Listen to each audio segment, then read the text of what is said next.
వీక్షకులందరికీ నమస్కారం.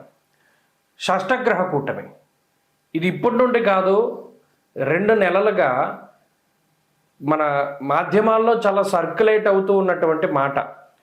నిజానికి ఏ 3 గ్రహాలు ఒక చోట చేరినా ఆ గ్రహాలు ఏమనుకుంటాయో తెలియదు, కానీ మిగతా వాళ్ళు చేసేటువంటి హడావుడి మాత్రం అంతా ఇంత ఉండదు.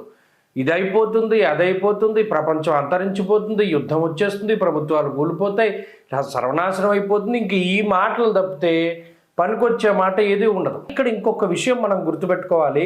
శని రాహువుల యొక్క కలయిక ఇది ప్రధానంగా ఇంపాక్ట్ చేసేటువంటిది. ఈ కూటముల వల్ల కాదు వచ్చే సమస్య. శని రాహువులు ఎప్పుడైతే కలుస్తున్నారో అది గొప్ప సమస్య కింద ఉంటుంది. అది మనం గుర్తుపెట్టుకోవాలి. అందులోనూ వారిద్దరూ కూడా ఏకనక్షత్ర గతులు అవుతున్నారు. ఇక్కడ వక్రించిన గ్రహాలు ఎక్కువ ఉన్నాయి. ఈ గ్రహాలు ఎక్కువగా ఉండే నక్షత్రం పూర్వభాద్ర, అది గురుడికి సంబంధించినటువంటి నక్షత్రం. ఆ గురుడు కూడా వక్రగతిలో ఉన్నారు. ఇక్కడ వక్రించినటువంటి స్థితి ప్రధానంగా కనబడుతుంది. దీంతో పాటుగా మనకి శాస్త్రంలో ఒక చిన్న శ్లోకం ఉన్నది. ఏంటి? పంచార్క వాసరే రోగా పంచభౌమే మహద్భయం అన్నారు. అంటే ఏదైనా ఒక నెలలో 5 ఆదివారాలు కానీ, 5 మంగళవారాలు కానీ, 5 శనివారాలు కానీ ఇలా వస్తే దానికి ఒక్కొక్కటి లెక్క కింద చెప్పారు. పంచార్క వాసరే రోగాహ, 5 ఆదివారాలు వస్తే ఆ నెలంతా రోగగ్రస్తంగా ఉంటుంది, ఏదో ఒక రకమైనటువంటి వైరస్లు. పంచభౌమే మహద్భయాహ, 5 మంగళవారాలు వస్తే మహద్భయం కలుగుతుంది. అలాగే పంచ శనివారాలు కనుక వస్తే దుర్భిక్ష అన్నారు, దుర్భిక్షము వస్తుంది. ఇది ప్రధానంగా గుర్తుపెట్టుకోవాలి. ఇక్కడ శనేశ్వరుడు రాహువు కలిసినటువంటి యుతికి ప్రాముఖ్యత. దాని తర్వాత ఇదే మార్చి నెలలో 5 శనివారాలు 5 ఆదివారాలు వస్తున్నాయి. ఇది ప్రధానంగా మనం కోట్ చేయవలసినటువంటి పాయింట్. దీన్ని వదిలేసి కూటమి మీద పడ్డం అనేటువంటిది చాలా పొరపాటు. అది విజ్ఞులైనటువంటి జ్యోతిష్య పండితులు చేసేటువంటి పని కాదు. మనం ఎంతసేపు దీన్ని సాధన చేయాలి. ఓకే, ఈ మార్చి నెలలో శని రాహువుల యొక్క యుతి జరుగుతూ ఉన్నది. అలాగే 5 శనివారాలు 5 ఆదివారాలు వచ్చాయి కదా, దీని ప్రకారం పంచాంగ సరళిని అనుసరించి ఏ విధమైనటువంటి మార్పులు వస్తాయనేటువంటి విషయాన్ని పరిశీలన చేస్తే అప్పుడు మనకి బోధపడుతుంది కొన్ని అద్భుతమైనటువంటి విషయాలు. అందులో ప్రధానంగా ఒకటి ఏంటి అంటే దుర్భిక్షము అన్నారు.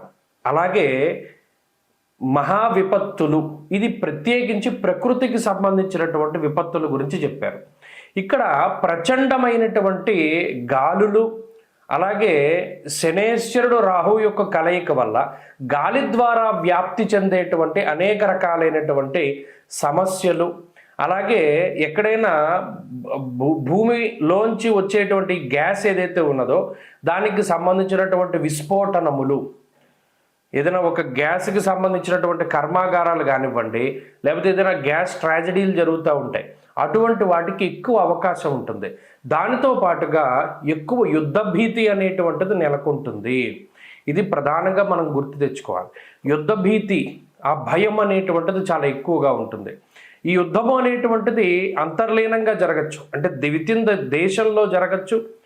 అలాగే ఇంకొక విషయం ఏంటి అంటే వర్ష లగ్నాత్తు అష్టమ స్థానంలో కూడా ఈ షష్టగ్రహ కూటమి ఉంటుంది. మరి ఈ వర్షలగ్నం జగర్లగ్నం అనేటువంటి విషయాలు ఉంటాయి.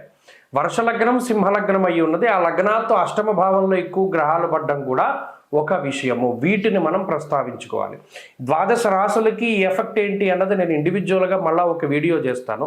కానీ దీనిపై ఒక అవగాహన కోసం, ఈ కూటమి వల్ల ఏమవదు, శని రాహు కలిసి ఉండడం, 5 ఆదివారాలు 5 శనివారాలు, ఇది అరిష్ట సంకేతంగా ఉండడం వల్ల ఏమవుతుంది అంటే ఎకనామికల్గా దెబ్బతినడానికి అవకాశం ఉంటుంది ఒక దేశం కానీ ఒక రాష్ట్రం కానీ. అలాగే ప్రతికూలమైనటువంటి శక్తులు ఏవైతే ఉంటాయో వాటి వల్ల ప్రభుత్వానికి ఏదైనా చెడు జరగడానికి అవకాశం ఉంటుంది. ఇది 2. అలాగే 3వది ఏంటంటే అంతర్యుద్ధం కానీ లేదా బాహ్య యుద్ధం కానీ జరగడానికి ఆ యుద్ధ భీతికి ఎక్కువగా అవకాశం ఉంటుంది. ఇది 3. 4వది ప్రకృతి వైపరీత్యాలకి అవకాశం ఉంటుంది. అతి వర్షము వల్ల కానీ లేదా వరదల వల్ల కానీ భూ ప్రకంపనల వల్ల కానీ విపత్తులు సంభవించడానికి అవకాశం ఉంటుంది. 4. ఇక 5వ విషయం ఏంటంటే ఇందాక చెప్పుకున్నట్టు ఏదైనా గ్యాస్ ట్రాజడీస్ జరగడానికి, గ్యాస్ సబ్స్టేషన్స్ కానివ్వండి, ఇటువంటి వాటికి సంబంధించినటువంటి ఏదైనా ఇబ్బందులు వాటిల్లడానికి అవకాశం ఉంటుంది. వీటి పరంగా మనం ఎక్కువగా చర్యలు తీసుకుంటూ ఉండాలి. అవి మనం గుర్తుపెట్టుకోవాల్సినటువంటి విషయం. అంతే తప్పితే దీనివల్ల ఇంకోటి ఏదో జరుగుతుంది అనేటువంటిది, మరీ ముఖ్యంగా హెచ్ఎంపివి అనేటువంటి ఒక వైరస్, దాన్ని తెర మీదకి తీసుకొచ్చి మళ్ళీ లాక్డౌన్ ఉంటుంది, లేకపోతే మళ్ళీనేమో ఇంకోటి ఏదో ఉంటుంది అనేటువంటి మాటలు చెప్తున్నారు. ఇది పూర్తిగా అవాస్తవమైనటువంటి విషయం. ఎటువంటి కరోనాకి సంబంధించినటువంటి విపత్తులు కూడా దీనివల్ల రావు. కొంచెం గందరగోళ పరిస్థితులు ఉండొచ్చును, అది కూడా శని రాహువుల కలయిక వల్ల తప్పితే ఎటువంటి లాక్డౌన్ ఉండదు. మరలా కరోనాలో వచ్చినటువంటి సిచ్యువేషన్కి ఈ గ్రహస్థితి ఏమాత్రం కూడా దారి తీయదు అనేటువంటి విషయాన్ని పరిపూర్ణంగా మనం దృష్టిలో పెట్టుకోవాలి. ఇది ద్వాదశ రాశుల వారికి ఇంపాక్ట్ చూపెడుతుంది. కొన్ని రాశులపై పూర్తి చెడు ఫలితాలని, కొన్ని రాశులకి పూర్తి అదృష్టాన్ని, విపరీత రాజయోగాన్ని, ఓవర్ నైట్ స్టార్స్ని కూడా చేస్తుంది. కాబట్టి ఆ విషయాలు మనం మరొక వీడియోలో ఇండివిజువల్గా రాశులకి చెప్పుకునేటప్పుడు చెప్పుకుందాం. అంతవరకు కూడా మీకు ఏదైనా దీని మీద సందేహాలు ఉన్నా కూడా మనకి కామెంట్ రూపంలో తెలియజేయండి. చక్కగా దీనికి సంబంధించిన సందేహాలు నివృత్తి చేస్తూ ఉంటాను. స్వస్తి.